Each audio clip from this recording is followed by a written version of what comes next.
अस्सलाम वालेकुम, मेरा नाम डॉक्टर आयशा है और मैं आपके सामने हाजिर है एक न्यू टॉपिक के साथ। उससे पहले हमारे चैनल को लाइक, सब्सक्राइब और शेयर करना ना भूलें। अपॉइंटमेंट के लिए नंबर स्क्रीन पे चल रहा है। चलिए अपने टॉपिक की तरफ आते हैं। आज की जो हमारी डिस्कशन है वो है कौन कौन से मल्टीविटामिन्स हमें प्रेगनेंसी में यूज करने चाहिए। थोड़े से मैं इलैबोरेट करूंगी आपको और उनके क्या क्या फायदे हैं।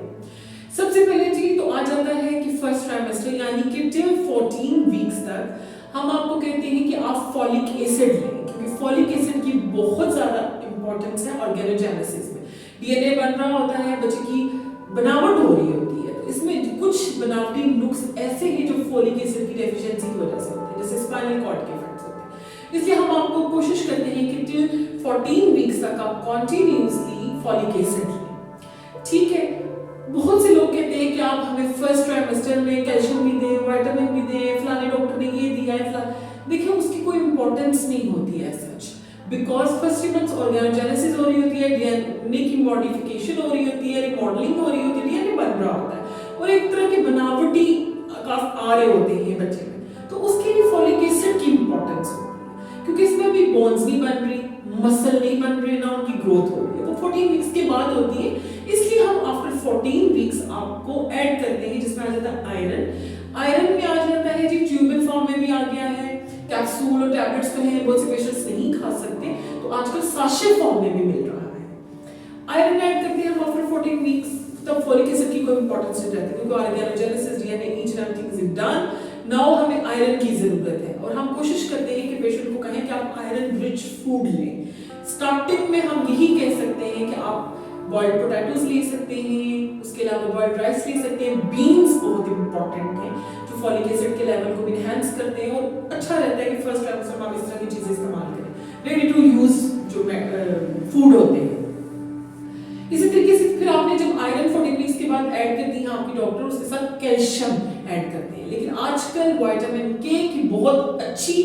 स्टडीज आई है कि वो बहुत अच्छा रोल प्ले करता है और ये मैंने बहुत अरसे से अपने पेशेंट में शुरू कराया हुआ with calcium and vitamin D और आउटस्टैंडिंग रिजल्ट्स हैं। कहते हैं कि जो आईयूजीआर ग्रोथ रिस्ट्रिक्शंस है, ग्रोथ के अकॉर्डिंग बच्चे की जो प्रॉब्लम्स आती हैं उनको सॉल्व करने में बहुत हेल्प करता है, उनको मेंटेन रखता है बिल्कुल भी। और दूसरा ये कि जीआईटी अपसेट जो होता है, स्टमक अपसेट रहता है पेशेंट्स का प्रेगनेंसी में, तो उसको कंट्रोल रखता है। इसीलिए विटामिन के भी बहुत इंपॉर्टेंट है, कैल्शियम भी बहुत इंपॉर्टेंट है। अक्सर लोग कहते हैं कि दूध पी लेते हैं तो बस ठीक है, दवाइयों की जरूरत नहीं है, ऐसा नहीं है। एक दूध के गिलास में तकरीबन 200 से 250 मिलीग्राम कैल्शियम होता है, तो जो आपको रिक्वायरमेंट होती है पर डे वो 800 से 1000 की होती है। तो आप एक गोली ले लें और एक आप 7 गिलास दूध का ले लें, या आप 4-5 गिलास भी लेंगे फिर भी जाके उसकी क्वांटिटी, और इतना तो दूध किसी से पिया नहीं जाता, तो आप जरूर लें। जो विटामिन रिच फूड होता है, आयरन रिच फूड होता है, कैल्शियम या विटामिन डी रिच फूड होता है, आप वो लाजमी लें। लेकिन उसके साथ ये सप्लीमेंट बहुत इंपॉर्टेंट है, कि अपनी जगह इंपॉर्टेंस है, क्योंकि वो एक चीज जो आप ले रहे हैं ना वो सिर्फ आपकी तरफ जा रही है, लेकिन आप लोग तो दो है ना, प्रेगनेंसी है, तो फिर दोनों को उस क्वांटिटी के हिसाब से चीजें चाहिए होती है, तो एक चीज कभी भी रिक्वायरमेंट प्रेगनेंसी में पूरी नहीं कर सकते। इसी तरीके से एंटीऑक्सीडेंट का बहुत अच्छा रोल है, जो आपकी नालियों को क्लीन रखती हैं, कोई क्लॉटिंग नहीं होने देती, बच्चे की ग्रोथ फ्लो, ब्लड फ्लो में किसी किस्म का कोई प्रॉब्लम नहीं होता, जिसमें विटामिन ई, विटामिन सी और L-आर्जिनिन की बहुत इंपॉर्टेंस देखी गई है और बहुत अहम रोल अदा करते हैं। सन बाथ लेना बहुत जरूरी है और आपने बैक साइड से लेना है, कभी फ्रंट साइड से नहीं लेना है, बिकॉज बोन्स और एब्जॉर्प्शन जो होती है और जो रिसेप्टर्स होते हैं वो बैक एरिया पे ज्यादा है compare to front side of the body. तो आपने सन बाथ भी डेली प्रेगनेंसी में एटलीस्ट 20 to 30 मिनट्स लाजमी लेना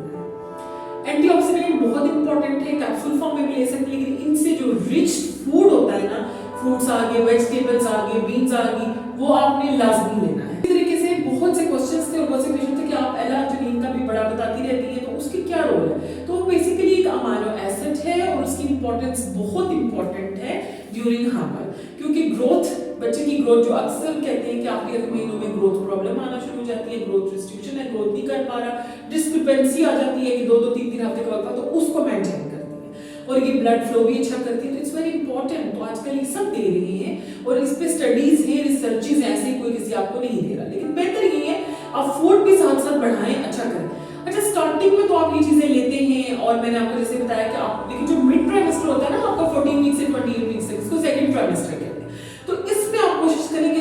वाली चीजें या ऑयली या फैट्स इस टाइप की चीजें या कार्बोहाइड्रेट्स जो होते हैं वो थोड़े नॉर्मल अमाउंट में लें, क्योंकि ये स्टेज ऐसी होती है इसमें आपने वेट भी गेन करना होता है, बेबी ने भी वेट गेन करना होता है, और खुदा ना खास्ता कोई इशू अगर होता है तो आपको परमानेंट चिपक लाइक बीपी शुगर, तो आपने इसमें कंट्रोल लेके चलने, शुगर आइटम्स कम, अगर शुगर बहुत ज्यादा आप मीठा खाने का दिल करा तो उसको कंट्रोल लेवल में लेके चले, और आपने मॉनिटरिंग स्टार्ट रखनी है बीपी की, शुगर की, अपना वक्फे से मंथली डॉक्टर को चेकअप कराना है, जो टेस्ट जो जिस तरह से रिक्वायर्ड है, स्कैन से कोई ब्लड टेस्ट वो आपने लाजमी करना है, अपना एचपी को भी लाजमी मेंटेन करना है। अगर आप एनीमिक रहेंगे, बच्चे को प्रॉपर फ्लो नहीं जाएगा तो आपके मल्टीविटामिन फूड खाने का कोई फायदा नहीं है, लो बर्थ वेट बेबी पैदा होते हैं, ग्रोथ प्रॉब्लम्स होती हैं, और आपके जो बच्चे होते हैं फर्दर उनके आईक्यू लेवल्स भी देखी गई है, रिसर्च की गई है कि वेरी लो आईक्यू लेवल के बच्चे पैदा होते हैं। फिर जिस थर्ड ट्राइमेस्टर आ जाता है आफ्टर 28 वीक्स टिल 40 वीक्स, उसमें कोशिश होती है कि आप इन्हीं के अमाउंट को बढ़ाएं, लाइक सप्लीमेंट तो आप लें, लेकिन जो in calcium, vitamin D, vitamin के, विटामिन सी,